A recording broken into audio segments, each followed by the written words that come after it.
Facebook জুড়ে এখন হেনা trend শুরু হয়েছে।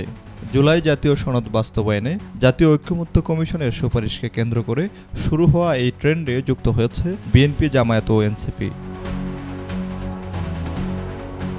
ছাত্রদলের সাধারণ সম্পাদক নাসির উদ্দিন নাসির না পোস্ট দিয়েছেন, আর বৈষম্য বিরোধী ছাত্র আন্দোলন পেজে হ্যাঁ পোস্ট দেখা গেছে। গণভোট নিয়ে দলগুলোর অবস্থান ভিন্ন। বিএনপি চায় নির্বাচন ও গণভোট একসঙ্গে, জামায়াত চায় নভেম্বরে, আর এনসিপি চায় সংসদ নির্বাচনের আগেই। বিএনপির অনড় অবস্থানের কারণে ফেসবুক জুড়ে উত্তেজনা দেখা দিয়েছে। বিতর্কের মধ্যে জাতীয় ঐক্যমত্য কমিশনের প্রধান উপদেষ্টা ডক্টর মোহাম্মদ ইউনূসের কাছে সুপারিশ হস্তান্তর করা হয়েছে। কমিশন দ্রুত নির্বাচন কমিশনের সঙ্গে আলোচনার তাগিদ দিয়েছে। এখন দেখার বিষয়, এই হেনা ট্রেন্ড গণভোটের দাবিতে কতটা প্রভাব ফেলতে পারে।